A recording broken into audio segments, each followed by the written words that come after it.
Hello friends, welcome to always rise. तो जैसा कि हम क्लाइमेटोलॉजी पढ़ रहे थे, क्लाइमेटोलॉजी में हमने बहुत इंपॉर्टेंट टॉपिक्स कुछ कवर किए हैं और आगे भी हम ऐसे ही जितने भी इंपॉर्टेंट टॉपिक्स हैं सबसे पहले उसको कवर कर रहे हैं। तो आज का टॉपिक है हमारा साइक्लोन्स। आपको पता है साइक्लोन्स हमारे कितने ज्यादा इंपॉर्टेंस रखता है इन क्लाइमेटोलॉजी और इन होल ज्योग्राफी। ठीक है, तो अब हम साइक्लोन्स के पहले ये समझ लेते हैं कितने टाइप्स के होते हैं। साइक्लोन मेनली दो टाइप के होते हैं, एक होता है टेम्परेट साइक्लोन और एक होता है ट्रॉपिकल साइक्लोन। तो मेनली जिससे जो डिजास्टर में आता है या जिससे ज्यादा प्रॉब्लम होती है वो ट्रॉपिकल साइक्लोन्स होते हैं। ठीक है, तो एक एक पहले आज हम ट्रॉपिकल साइक्लोन्स पढ़ेंगे, फिर उसके बाद हम टेम्परेट साइक्लोन्स देखेंगे। ठीक है, अब ट्रॉपिकल साइक्लोन्स जो होते हैं ये एक्चुअली क्या है कि अलग अलग एरिया में इनके अलग अलग नेम्स होते हैं। ट्रॉपिकल साइक्लोन मतलब क्या है, ये ट्रॉपिकल रीजन्स में होगा। सबसे पहली बात तो ये ट्रॉपिकल रीजन में है, मींस जहां पे कह सकते हैं टेम्परेचर ज्यादा है। ठीक, अब ये अलग अलग एरिया में होते हैं या हम कह सकते हैं इनके अलग अलग नेम्स हैं। होते सेम है, मतलब कि आपका फिनोमेना सेम है, उसका प्रोसेस सेम है और लगभग डिजास्टर मतलब कि इनका जो इंटेंसिटी है वो भी सेम होती है, बट इनके नेम्स अलग अलग हैं। ठीक, तो सबसे पहले हम ये जानते हैं कि जो ये मेनली एनक्लोज्ड जो सीज होते हैं उनमें इनका इफेक्ट ज्यादा होता है, वो ज्यादा इफेक्टिव होते हैं। जैसे कि कोई बे होगा या कोई भी एनक्लोज सी होगा जो लैंड के पास में होगा।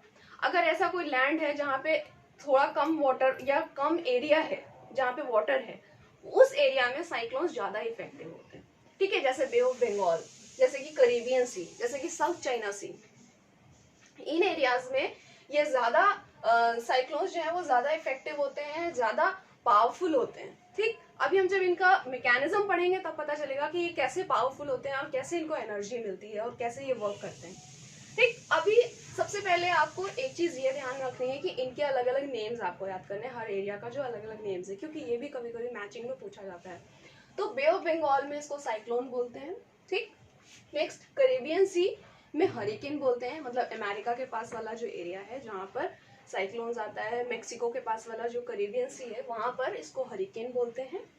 नेक्स्ट साउथ चाइना सी, मतलब कि चाइना का ईस्टर्न पोर्शन जो है वहां पर साइक्लोन आता है तो टाइफून्स बोलते हैं वहां पर।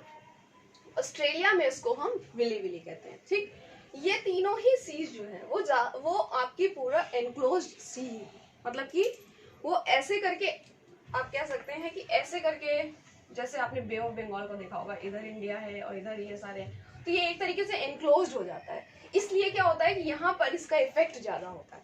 और बाकी एक चीज और आपको इसमें ध्यान रखनी है कि ये ज्यादातर कॉन्टिनेंट्स के या एरिया के ईस्टर्न साइड पे होते हैं। अब ये क्यों ईस्टर्न साइड पे है, वेस्टर्न साइड पे क्यों नहीं होते हैं, या होते हैं तो उतना इंटेंसली नहीं होते हैं, तो ये सब आज हम इस लेक्चर में पढ़ेंगे।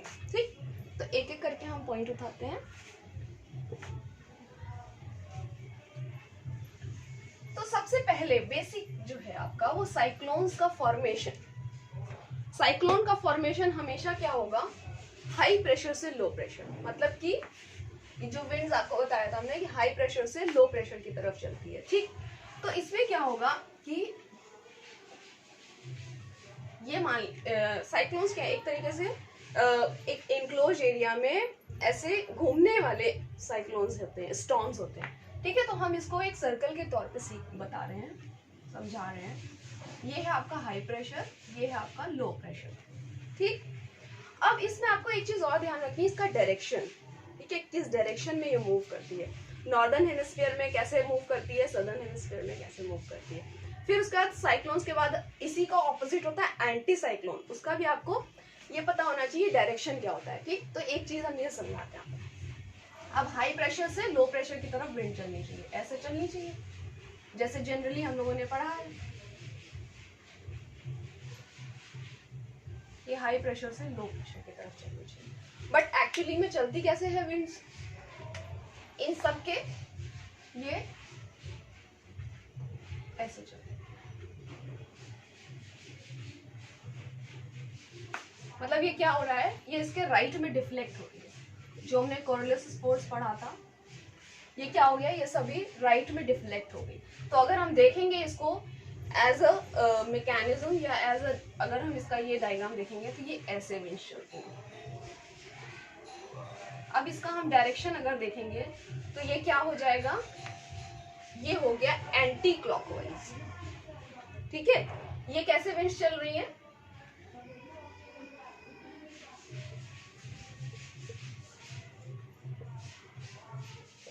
Anti clockwise. ये हम पढ़ रहे हैं नॉर्दर्न हेमिस्फीयर का।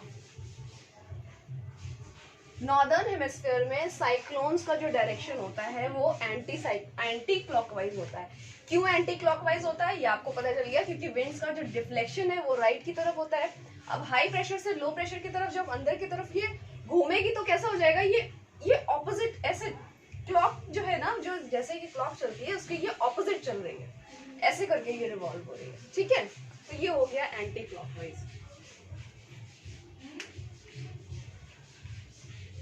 ठीक, नेक्स्ट इसी का उल्टा हो जाएगा जस्ट, कि एंटी साइक्लोन्स कैसे चलेंगे।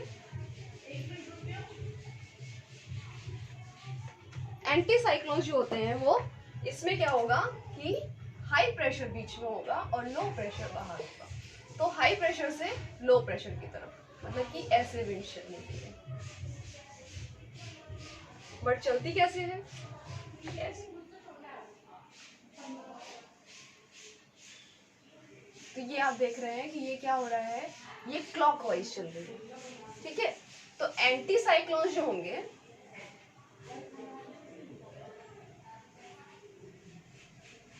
एंटी साइक्लोन सबसे पहले तो हाई प्रेशर से, इसमें जो सेंटर होगा साइक्लोन का वो आपका हाई प्रेशर होगा, और विंड्स हमेशा किधर की तरफ चलेंगी, हाई प्रेशर से लो प्रेशर की तरफ। ठीक, तो इसमें क्या होगा, अंदर से बाहर की तरफ विंड चल रही है, अंदर से बाहर की तरफ विंड चल रही है, और क्योंकि इसमें बीच में हाई प्रेशर है और बाहर की तरफ लो प्रेशर। ठीक, तो हाई प्रेशर से लो प्रेशर की तरफ विंड चल रही है और इसका मूवमेंट जो है वो क्लॉकवाइज। ठीक, तो ये दो चीजें आपको पता होनी चाहिए, ये दोनों नॉर्दर्न हेमिस्फीयर में। अब सदर्न हेमिस्फीयर में जस्ट इसका उल्टा हो जाएगा कि साइक्लोन जो है वहां पर क्लॉकवाइज चलेंगी और एंटी साइक्लोन जो है वो आपका एंटी क्लॉकवाइज चलेगा। नेक्स्ट आपका ये पता होना चाहिए, देखिए साइक्लोन्स तो हम पढ़ेंगे कि जो स्टॉर्म्स हैं वो कैसे जनरेट होते हैं, लेकिन अगर हम इसके पहले हम ये समझ लें एंटी साइक्लोन्स के बारे में। ठीक है, तो एंटी साइक्लोन्स जैसे कि अभी हमने बताया कि इसमें जो है वो सेंटर जो होता है वो हाई प्रेशर, ठीक, और बाहर वाले मतलब आउटर एरिया जो होता है वो लो प्रेशर होता है। अब विंड्स जब ऐसे चल रही हैं तो यहाँ पे क्या हो रहा है, विंड्स जो है वो डिफ्लेक्ट हो जा रही है, विंड्स चारों तरफ ऐसे करके मूव कर रही हैं, तो ऐसे क्या हो रहा है, ये डिफ्लेक्शन हो जा रहा है और जाकर वो दूसरी तरफ सबसाइड हो जा रही है।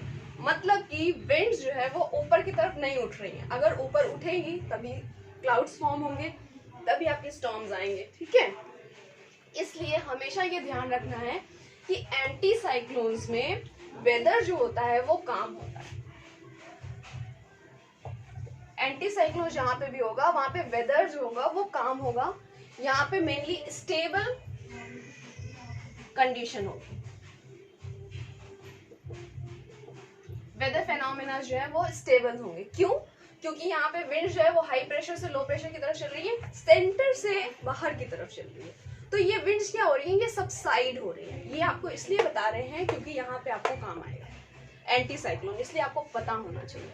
ठीक है, तो ये हो गया आपका एंटी साइक्लोन कि कैसे सेंटर से बाहर की तरफ विंड चलती है और कैसे इसमें काम करने चाहिए। अब आते हैं हम साइक्लोन्स पे। ठीक है, साइक्लोन्स फॉर्म होने के लिए कुछ कंडीशंस, कुछ बेसिक कंडीशंस होती हैं जी। अब सबसे पहले तो ये बात पता चल गई कि ये ट्रॉपिकल एरियाज में आते हैं। ठीक, ट्रॉपिकल एरियाज में आते हैं और वहां पर टेम्परेचर हाई होता है। ठीक, मेनली एनक्लोज्ड सी में ये ज्यादा इफेक्टिव होते हैं। ठीक, ये दो तीन चीजें हमने समझ लिया, इनका डायरेक्शन पता चल गया हमको। नेक्स्ट आता है आपका, ये उसी एरिया में, मतलब साइक्लोन्स भी सारे जगह पे डेवलप नहीं होता है। ठीक है, मेनली ये उन जगह पे डेवलप होता है जहां पे ओशियन का जो मिनिमम सी सरफेस टेम्परेचर है वो 26 डिग्री से ज्यादा हो, ताकि एक मिनिमम आपको टेम्परेचर रहे, ताकि ये एक वर्टिकल लैप्स रेट को बनाए रखने के लिए जरूरी है। अब क्या होगा, देखिए विंड जो है वो हाई प्रेशर से लो प्रेशर की तरफ चल रही है, ठीक। अब जितना ही ज्यादा इंटेंसिटी से हाई प्रेशर से लो प्रेशर होगा या फिर प्रेशर डिफरेंस होगा, उतना ही ज्यादा तेज विंड चलती है, ठीक है। एक बात ये समझने वाली है कि अगर बहुत ज्यादा स्टीप ग्रेडियंट होगा, मतलब कि प्रेशर जो है वो बहुत तेजी से कम हो रहा है, ठीक है, तो वहां पर हमेशा विंड्स जो है वो बहुत ज्यादा तेज चलेंगी। इसलिए टेम्परेचर का होना ज्यादा जरूरी है। अगर ज्यादा टेम्परेचर होगा तो पता है आपको लो प्रेशर होगा, लो प्रेशर होगा तो स्टीप ग्रेडियंट हो जाएगा, स्टीप ग्रेडियंट होगा तो वहां पे विंड्स ज्यादा तेज से मूव करेंगी, ठीक। तो ये हो गई एक पहली कंडीशन, ठीक। नेक्स्ट है many vortices are in ocean during summer season. Summer season में क्या होता है ना, बहुत सारे वॉर्टिसेस ऑलरेडी होते हैं ओशन में, मतलब कि ऐसे करके जो ये आपके छोटे छोटे वॉर्टिसेस बहुत ज्यादा आपके अवेलेबल होते हैं ऑलरेडी ओशन में, जो कि मूव कर रहे होते हैं, बस वो उतना इंटेंस नहीं होते, ठीक है। तो इन्हीं को हम कहते हैं, बहुत सारे ओशन में ये बहुत छोटे छोटे सिनॉप्टिक सिस्टम इसको कहते हैं हम, ये बहुत ज्यादा ऑलरेडी होते हैं वॉर्टिसेस, मतलब कि लो प्रेशर यहाँ पे और हाई प्रेशर से इसमें विंड्स चल रही है ओशन में, ऐसे यहाँ पे मूवमेंट होता रहता है। तो ये एक तरीके से ग्राउंड प्रिवेल करते हैं, या हम कह सकते हैं कि एक तरीके से उसको प्री कंडीशन दे रही हैं आपको साइक्लोन्स फॉर्म करने के लिए, ठीक है। तो इसको हम कहते हैं प्री एग्जिस्टिंग सिनॉप्टिक सिस्टम, जो ऑलरेडी ओशंस में प्रेजेंट होता है, ठीक। अब इन्हीं सिनॉप्टिक सिस्टम्स के ऊपर क्या होता है कि एक ऑलरेडी एक एंटी साइक्लोन्स होते हैं। क्या होगा, देखिए ये लो प्रेशर है, जैसा कि हमने बताया था कि विंड्स कैसे होती है, विंड्स ऐसे करके अगर अंदर की तरफ आएगी, जब सारी विंड एक जगह पे कलेक्ट हो गई तो क्या होगा, वहां पे इतना ज्यादा प्रेशर, इतना ज्यादा विंड्स को कलेक्ट करने के लिए जगह नहीं होगी, तो ये विंड्स क्या होंगी, ये ऊपर की तरफ उठेंगी। ऊपर की तरफ उठेंगी तो क्या होगा कि ये जब ऊपर की तरफ विंड्स उठेगी तो जा करके ये कहीं पे सबसाइड होगी, मतलब कि ऊपर में, इसके ऊपर में एंटी साइक्लोन होगा और नीचे में साइक्लोन होगा, ठीक है। तो क्या होगा कि ये एक तरीके से उसको विंड्स, उसको आप एनर्जी प्रोवाइड करने के लिए हेल्पफुल होता है, ठीक है, कि एक जगह से विंड उठ रही है दूसरी जगह से जा रही है, एक सर्कल या कन्वेक्शन बनाने के लिए जरूरी होता है, ठीक। तो ये एक सिनॉप्टिक सिस्टम हो गया, ये एक प्री सिनॉप्टिक सिस्टम हो गया जहाँ पे वॉर्टिसेस हैं, इन्हीं वॉर्टिसेस के ऊपर में एंटी साइक्लोन्स हैं, ठीक। ये दो तीन चीजें समझ में आई। नेक्स्ट इसके बाद क्या होगा कि सफिशिएंट कोरोलिस फोर्स होना चाहिए। क्यों जरूरी है सफिशिएंट कोरोलिस फोर्स, क्योंकि ये ट्विस्ट होते हैं। जब भी साइक्लोन्स आते हैं वो क्या होता है कि विंड्स को अपने ऐसे करके अपने पास लिया और फिर उसके बाद वो ट्विस्ट होकर के ऊपर की तरफ घूमते हैं। ट्विस्टिंग बहुत ज्यादा इसमें इंपॉर्टेंट रोल प्ले करती है, इसीलिए यहाँ पे कोरोलिस फोर्स होना जरूरी है, सफिशिएंट कोरोलिस फोर्स। इसीलिए बिल्कुल इक्वेटर के पास साइक्लोन्स नहीं मिलते हैं, ठीक है, इसीलिए इनको ट्रॉपिकल साइक्लोन्स बोलते हैं, इक्वेटोरियल साइक्लोन्स नहीं पाए जाते हैं, ठीक। तो एक बात आपको हमेशा ध्यान रखनी है, क्योंकि इक्वेटर के पास कोरोलिस फोर्स बहुत कम होता है, जैसा कि हमने पढ़ा था, डोल्ड्रम्स होते हैं, वहाँ पे काम एयर होती है। तो अगर ये क्वेश्चन आता है कि इक्वेटर के पास साइक्लोन्स क्यों नहीं मिलते हैं, तो उसका एक ही आंसर है, क्योंकि वहाँ पे कोरोलिस फोर्स नहीं होता है, और ये एक कंडीशन है, प्री कंडीशन है, जरूरी कंडीशन है साइक्लोन्स को फॉर्म होने के लिए, ठीक है। तो ये हो गया आपका एक और कंडीशन। नेक्स्ट, वर्टिकल शेयर बहुत कम होना चाहिए। वर्टिकल शेयर मतलब, विंड शेयर का मतलब है विंड चल रही है उसमें कोई ब्रेक लग जाए, ठीक है। अगर विंड चल रही है उसमें कोई ब्रेक लग जाए, उसको हम कहते हैं विंड शेयर, ये बहुत कम होना चाहिए। अगर विंड्स मूव कर रही है तो वो मूव करते रहना चाहिए, अगर उसमें कोई भी ब्रेक आया तो वहीं पर वो साइक्लोन्स डाई डाउन हो जाएगा या फिर वीक हो जाएगा, ठीक। तो ये वर्टिकल विंड शेयर कम होना चाहिए, ठीक, ब्रेक्स कम होने चाहिए। नेक्स्ट, इसके सोर्स ऑफ एनर्जी क्या है, ये साइक्लोन्स के फॉर्म होने की सोर्स ऑफ एनर्जी क्या है, तो सोर्स ऑफ एनर्जी होती है लेटेंट हीट ऑफ कंडेंसेशन। क्या होता है, ये जो ओशन है उसमें वाटर है, उसमें वाटर इवापोरेट हो रहा है, इवापोरेट हो रहा है तो जैसे जैसे ऊपर उठ रहा है तो वो कंडेंस हो रहा है, और वही कंडेंसेशन से जो एनर्जी फॉर्म होती है, मतलब आपको पता होगा साइंस के अगर कुछ ये बेसिक फिनोमेना है कि कंडेंसेशन या वेपर जब फॉर्म होता है तो उसमें लेटेंट हीट होती है, और जैसे ही वो रिलीज होता है वैसे ही उसमें की जो एनर्जी है वो रिलीज हो जाती है। तो उस एनर्जी से ये मूव करते हैं और वही जो लेटेंट हीट ऑफ कंडेंसेशन है वो इन साइक्लोन्स को एनर्जी प्रोवाइड करती है मूव करने के लिए या फिर ट्विस्ट करने के लिए। ये सोर्स ऑफ एनर्जी इसका हो गया आपका latent heat of condensation. Okay, ये हो गया आपका कंडीशंस, सोर्स ऑफ एनर्जी। अब हम इसके स्ट्रक्चर को पढ़ लेते हैं। स्ट्रक्चर क्या होता है? स्ट्रक्चर बताया हमने जैसे कि ये कि आपकी सारी सब तरफ से विंड ऐसे करके यहाँ पर कलेक्ट होगी और उसके बाद क्या होगा कि ये ऊपर की तरफ उठेगी और यहाँ पर लो प्रेशर। ठीक है, तो ये तो आपको हो गया एक जनरल स्ट्रक्चर। अब इसके बाद ये कैसे ऊपर उठती है इसका एक स्ट्रक्चर हम पढ़ लेते हैं और इसमें एंटी साइक्लोन्स कैसे हेल्प करता है। जैसे कि देखिए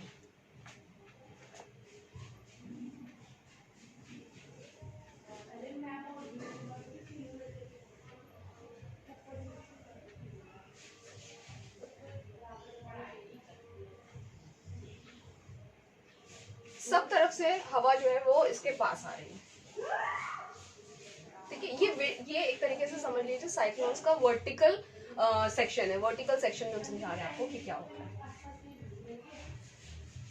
और इसका कैसे कैसे मूवमेंट होता है।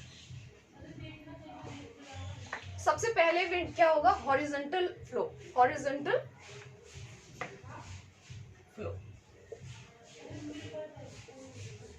मतलब कि विंड्स इसके पास आ रही हैं, विंड्स ऐसे करके यहाँ पर आ रही हैं और विंड्स यहाँ पर आएंगी तो फिर क्या होगा? ऊपर की तरफ, मतलब कि आपको हम कह सकते हैं अपवर्ड फ्लो। ये हो गया अपवर्ड फ्लो, ये ऊपर की तरफ जा रही है और फिर जब ऊपर जाएगी तब क्या होगा? ऐसे करके ये आउटवर्ड फ्लो। समझ आया? मतलब कि विंड्स ऐसे करके लो प्रेशर के पास आई, लो प्रेशर से फिर ये ऊपर उठी और फिर ये जा करके ऐसे डाई डाउन हो गई और मतलब कि सबसाइड हो गई और यही सबसाइड होकर के फिर से इधर कनेक्शन होगा और फिर से ये विंड्स ऐसे करके मूव होती रहेगी। तो ये साइक्लोन्स को एनर्जी प्रोवाइड करते रहते हैं। ठीक, अब ये सबसे पहले ये बात आती है कि साइक्लोन्स का जो ये एक स्ट्रक्चर होता है। ठीक, साइक्लोन्स में जो ये विंड्स जो ऐसे आपके ये जो मूव कर रही है ना, यहाँ पर सबसे ज्यादा एक्टिविटी होती है। सारे थंडर स्टॉर्म या क्लाउड्स जो फॉर्मेशन है वो इसी एरिया में होता है और इसको हम कहते हैं eye wall.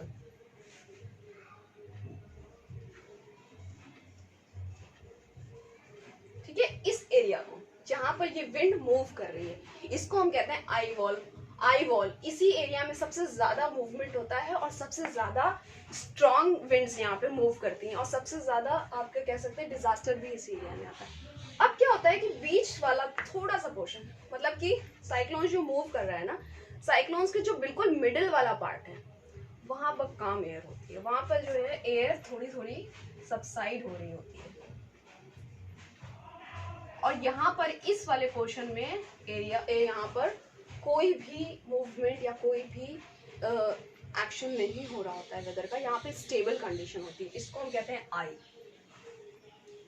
I of the cyclone. ठीक है, तो आई ऑफ द साइक्लोन में आपको स्टेबल कंडीशन मिलती है। ठीक है, तो अगर ये पूछा जाए कि साइक्लोन के सभी पार्ट में या पूरे के पूरे एरिया में मूवमेंट हो रहा है या फिर वेदर फेनोमेना चेंज हो रहे हैं, तो नहीं, आई में नहीं होता है। आई में सबसाइड हो रही होती है एयर, यहाँ पे स्टेबल कंडीशन होता है और सबसे ज्यादा कहाँ पे होता है? वो होता है आई वॉल में।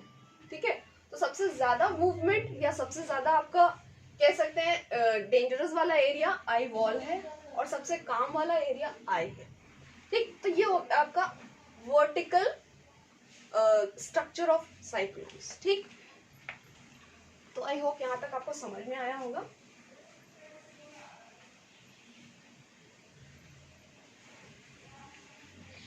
नेक्स्ट आता है आपका कि डाई डाउन कैसे हो जाते हैं। मतलब साइक्लोन्स अगर आए बट साइक्लोन खत्म कैसे होते हैं। ठीक है, साइक्लोन आ गया, बहुत सारी उसने तबाही मचा दी, बट साइक्लोन खत्म कैसे होते हैं? तो दो कंडीशंस है साइक्लोन्स के खत्म होने की। इधर वो ओशियन में की तरफ मूव हो जाए। ठीक है, तो अगर ओशियन की तरफ मूव हो जाएंगे तो क्या हो जाएगा कि जो टेम्परेचर डिफरेंस है वो खत्म हो जाएगा। जो आपका बिल्कुल मिडिल ऑफ द ओशियन है वहां पर जनरली जो टेम्परेचर का डिफरेंस है वो कम होता है।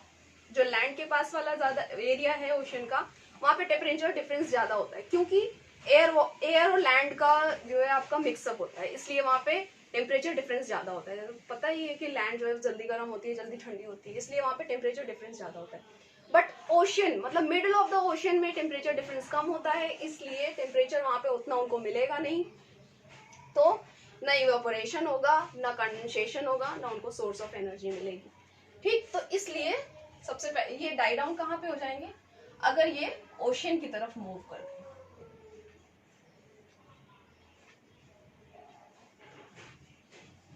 नेक्स्ट, अगर ये मूवमेंट हो जाए लैंड की तरफ,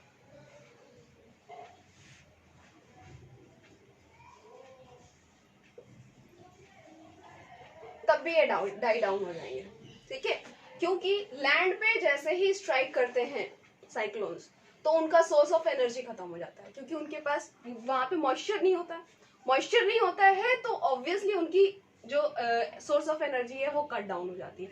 कट डाउन हो जाती है तो इस वजह से ज्यादा अंदर तक वो सरवाइव नहीं कर सकते हैं, और लैंड पर आने के बाद साइक्लोन्स का मूवमेंट कम हो जाता है।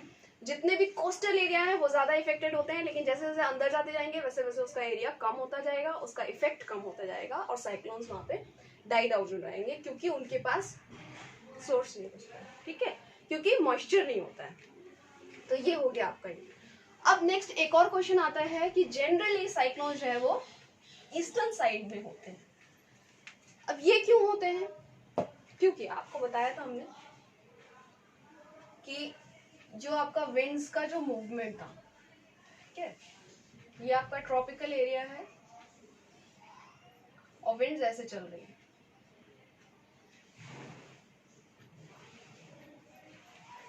ठीक, इस वाले एरिया को जहां पे ये मिलते हैं, इसको हम कहते हैं डोलड्रम, या इसको हम कहते हैं ITCZ, मतलब inter tropical conversion zone. Summer में क्या होता है कि ये कन्वर्जन जोन जो है वो थोड़ा ऊपर की तरफ उठ जाता है। ठीक है, और ये मूवमेंट जो है वो ऐसे करके ऐसे चलने लगती है। वैसे ये मॉनसून का ही पार्ट है, बट जनरली आपको ऐसे पढ़ना है, क्योंकि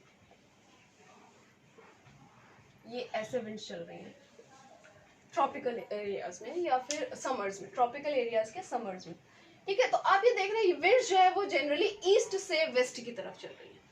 ठीक है, यहाँ पे क्या हो रहा है, ये विंड जो है वो ईस्ट से वेस्ट की तरफ चल रही है ट्रॉपिकल एरियाज में। अगर हम इसको सिर्फ ऐसे देखें, इंटर ट्रॉपिकल कन्वर्जन जोन को अगर हम छोड़ भी देते हैं, वो हम मॉनसून में सबसे ज्यादा थोड़ा ज्यादा अच्छे से समझेंगे। ये हो गया आपका इक्वेटर, और ये हो गई आपकी विंड्स। ठीक, विंड्स कैसे चल रही हैं, ईस्ट से वेस्ट की तरफ। तो जब विंड्स ईस्ट से वेस्ट की तरफ चल रही हैं, तो क्या होगा कि साइक्लोन्स भी इसकी से इसकी तरफ चलेंगे।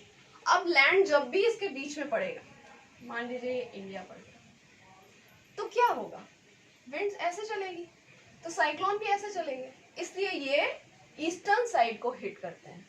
ठीक है, लैंड के ईस्टर्न साइड को हिट करते हैं, क्योंकि ये हमेशा, ये कोई भी मूवमेंट है वो विंड्स, प्रिवेलिंग विंड के साथ में चलती है। अब जब आप ओशन करेंट्स पढ़ेंगे तब भी आप पढ़ेंगे कि ये विंड्स का कितना ज्यादा रोल है, वो कैसे करेंट्स को आगे ले जाते हैं। तो ऐसे ही ये साइक्लोन्स भी विंड्स के साथ में चलते हैं। ठीक है, तो इसलिए क्या होगा कि ये ऐसे करके ऐसे हिट करेंगे, इसलिए ज्यादातर कॉन्टिनेंट्स या लैंड मास के ईस्टर्न साइड में साइक्लोन्स आते हैं। कोई जरूरी नहीं है, वेस्टर्न में भी आते हैं, अरेबियन सी में भी आते हैं, बट मोस्टली आपके बे ऑफ बंगाल में आते हैं, मोस्टली ईस्टर्न साइड में आते हैं, मोस्टली जो साउथ चाइना सी है उसका भी ईस्टर्न पार्ट में, या फिर हम कह सकते हैं चाइना का ईस्टर्न पार्ट ही हिट होता है जनरली। ठीक है, तो ये हो गया आपका एक और क्वेश्चन जो कि जनरली पूछा जाता है, और आपको बहुत अच्छे से आना चाहिए क्यों होता है ऐसा, क्यों ईस्टर्न साइड में ही क्यों होता है। ठीक है, तो ये बहुत सारे क्वेश्चंस में भी आपको समझ में आएंगे, और आई होप कि हमने थोड़ा इजी वे में पढ़ाने की कोशिश की है। अगर फिर भी आपको कोई भी डाउट है, कोई भी क्वेरी है, तो आप हमें कमेंट करके बताइए। ठीक है, और हमारे चैनल को सब्सक्राइब कीजिए, लाइक कीजिए, शेयर कीजिए। आपका फीडबैक बहुत ज़्यादा ज़रूरी है, क्योंकि हमें तभी पता चलेगा कि प्रॉब्लम क्या है और कहाँ पे प्रॉब्लम आ रही है। ठीक है, थैंक यू सो मच।